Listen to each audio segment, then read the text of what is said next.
Hey, Dieu est au contrôle. Crois-moi, Dieu est au contrôle. Je t'assure, même dans le chaos là, Dieu est au contrôle. Même dans la confusion là, Dieu est au contrôle.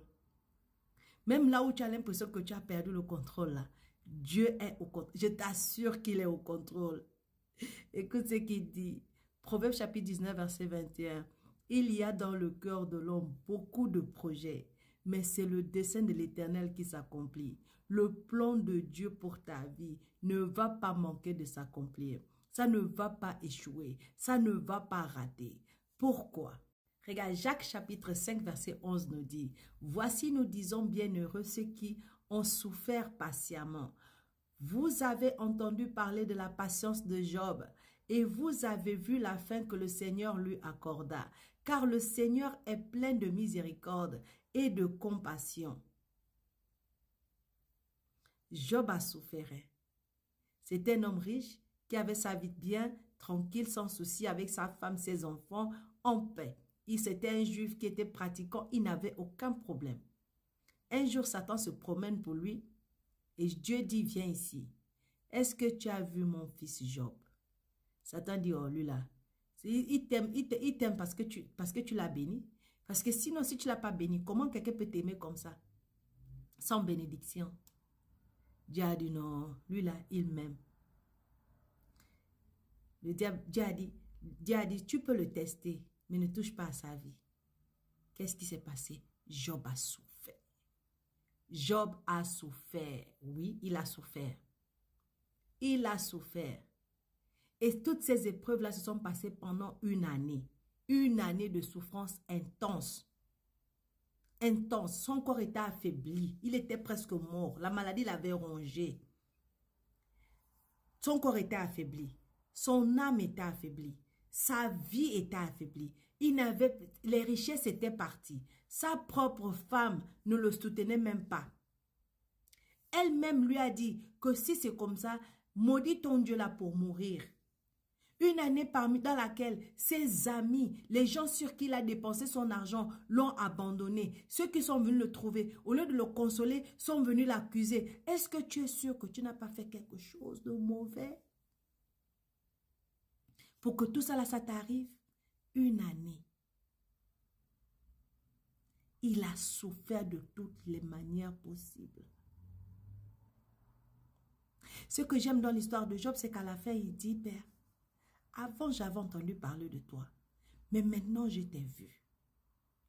Je ne sais pas dans quelle position tu es là en ce moment. Je ne sais pas dans quelle position tu es en ce moment. Je ne sais pas combien tu es en train de souffrir. Mais mon frère, ma soeur, comme Job, Dieu va te relever de là. Autant fixé, Dieu va te relever de là. Autant fixé, Dieu va te rétablir. Autant fixé, Dieu va te prouver qu'il ne t'a jamais laissé, il ne t'a jamais abandonné. Autant fixé, il va te montrer qu'il a toujours été Dieu dans ta situation, même si en ce moment tu ne le vois pas, même si en ce moment tu ne le ressens pas, même si en ce moment tu as l'impression que tu es seul, il est toujours là. Dans le cas de Job, non seulement Dieu lui a rendu tout ce qu'il avait perdu, mais il lui a rendu le double. Il a rendu le double. La femme de Job l'a conseillé de se suicider. S'il avait écouté sa femme, il ne serait pas dans la position de dire, oui, avant j'avais entendu parler de toi, maintenant je t'ai vu. Il a vu parce qu'il a vu Dieu dans ses actions, il a vu la puissance de Dieu, il a vu la capacité de Dieu de restaurer la vie d'un homme parce qu'il est resté en vie, parce qu'il a gardé la foi, parce qu'il a gardé le courage, parce qu'il a gardé la certitude que celui qui lui a donné la vie ne permettra pas qu'il la perde. C'est pourquoi je t'en supplie mon frère, je t'en supplie ma soeur, dans cette situation dans laquelle tu es, si tu perds courage, si tu perds confiance, si tu perds espoir, tu es mort. S'il te plaît, garde la foi, garde la force, garde le courage, garde cette certitude que Dieu qui a permis, parce qu'il a permis que tu sois dans cette situation-là pour une raison. Laisse-le accomplir en toi la raison pour laquelle il a permis cette situation. Parce qu'au temps convenu, il va agir. Il va agir. Donc, sois patient, sois patiente. Comme Job a été patient, sois patient. Comme Sarah a été patient, sois patient. Comme Abraham a été patient, sois patient. Comme Josué a été patient, sois patient. Comme tous ces gens-là qui nous ont cités dans Hébreu, Hébreu chapitre 12. Le Hall of Fame des gens de la foi, sois patient.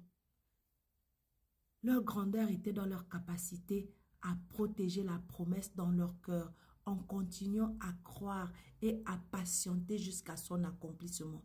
Donc toi, mon frère, toi, ma soeur, garde la promesse dans ton cœur, la promesse de ta délivrance, la promesse de ta réussite, la promesse de ta percée, la promesse de ta guérison, la promesse de ta restauration. Garde ça au frais dans ton cœur et sois patient dans ta marche avec Dieu.